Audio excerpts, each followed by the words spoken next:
pleasant good afternoon, everyone, and thank you for joining us on our 51st briefing. Again, that's 51st, 5-1.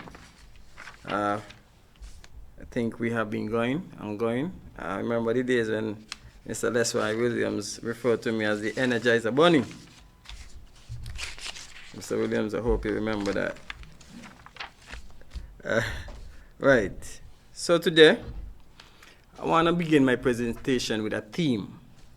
And there's a reason why I'm beginning with this theme. The theme that I have adopted for myself, and I've asked my colleagues to look at it and consider it, is I want to be the first to be last, so I can be the last to be first. Understand why I want to adopt that theme for myself and for the task force.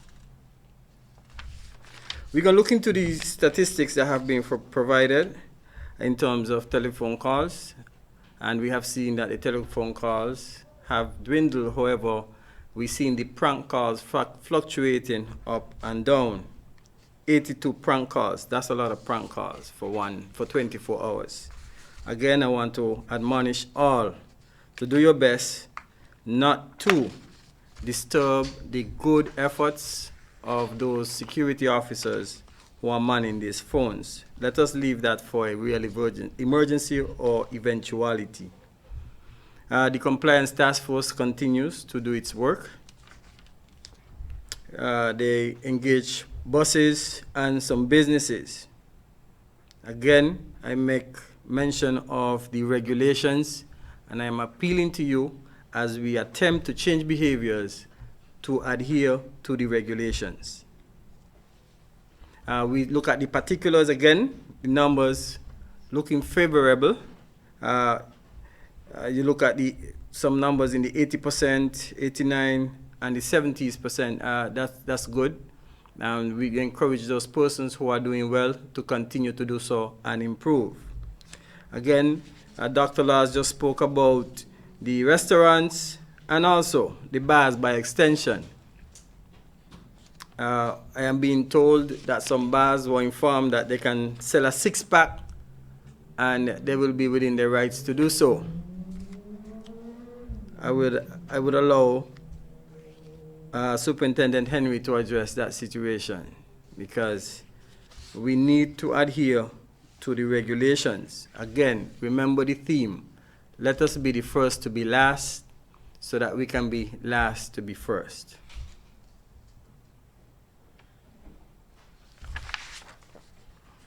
Hygiene practices are very good. And we see the hygiene practices.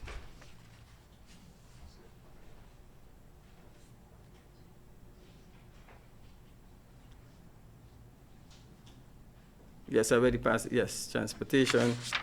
Good. Okay, hygiene practices, right. Important. So this trend is saying that our citizens, 94, 96, 96% is showing that our citizens are doing their best to exercise proper hygiene protocols. I commend you all for that, okay? That's in the business sector in particular. I want to make reference to regulations number 10 of the Statutory Rules and Orders 16 of 2020, regulation number 7 for the COVID-19. And it's clear. I didn't know that Superintendent Henry would have addressed it, but let me state it clearly and unbiasedly. I'm appealing to all in the civil society during this time where we know we have our political environment, for everyone to cease and desist from having large gatherings. The sacrifices what the task force, and not even so much the task force, let's take the task force and the frontline workers out of it, but the sacrifice that the citizens have made, the business sector, the clergies, the Christians, evangelicals, everyone who has some sort of belief, our society has been tremendous. Again, we cannot, and I say we must not lose out on the gains that we have made. Again, remember this. I want to be the first to be last and the last to be first. I am appealing to all, in particular, political parties, to exercise caution out of the abundance of precaution for our citizens, yourself, and all of us, and in particular our health sector, to do your part to adhere to the regulations. So I am calling on all sectors of society to do your best to adhere to this. Section 10 speaks of restriction on social activities. There are limitations. Please engage the task force for recommendations when you are about to encamp in enclosed facilities. I am appealing to all to respectfully adhere to the regulations and also understand the sacrifice we have made, all of us in this society. I also want to speak to Regulation 11. I've been getting a lot of calls about planes coming tomorrow, planes coming this morning, planes coming tonight, planes coming next week. Let me be abundantly clear.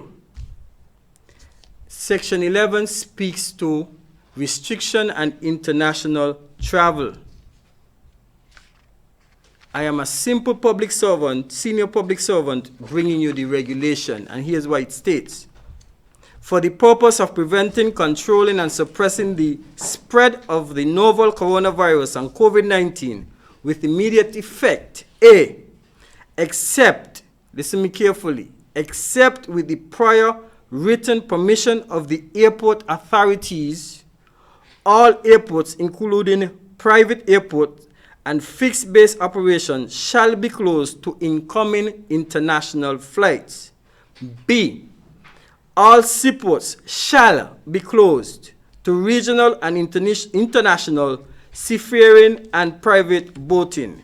And C, a visitor shall not be permitted to enter and disembark for any reason, including transiting through St. Christopher and Nevis. 2, the restriction contained in sub-regulation 1 does not apply to A, outgoing flights, outgoing ship, as the case may be. B, cargo flights or cargo ship, as the case may be. C, commercial courier flights.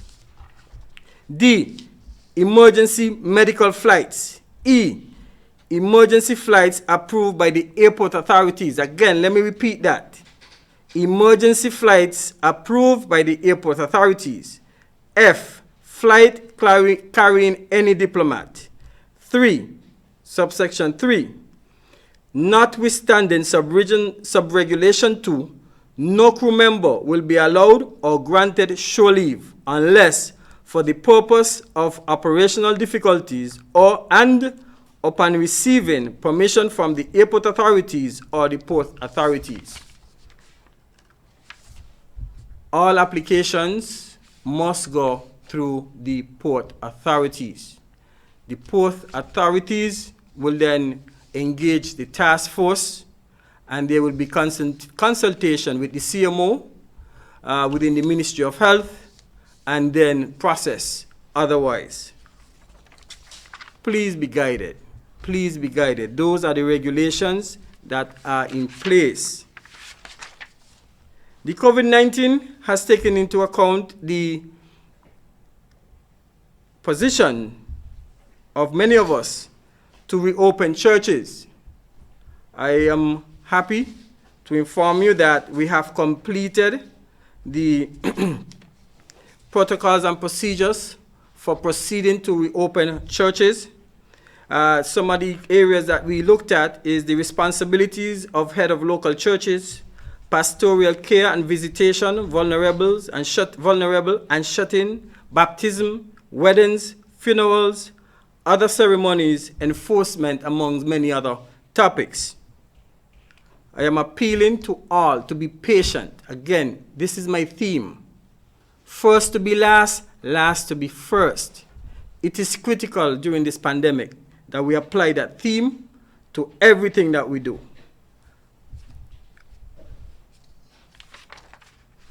If you can go a few other slides, please, then pass the slide, those slides. Right, go ahead. Right. The COVID-19 task force, let me say, would have engaged in several meetings today. One of those meetings, as you can see, we met with the leader and chairman of the political Labour Party today.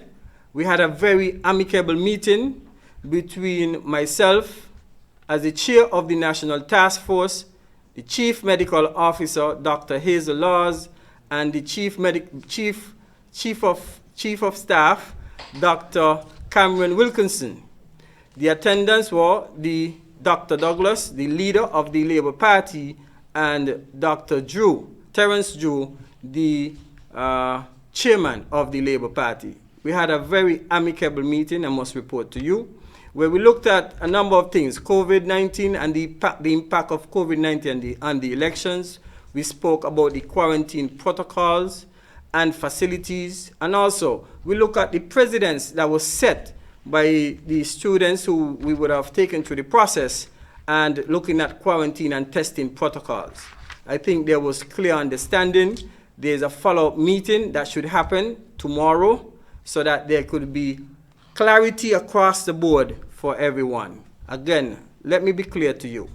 We decided from the beginning that this is all of society's approach, and we are committed to ensuring that all in society have a say going forward.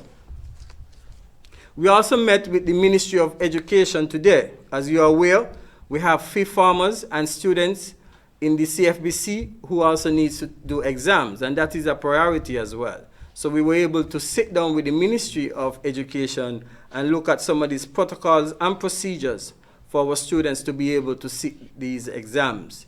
And these are critical.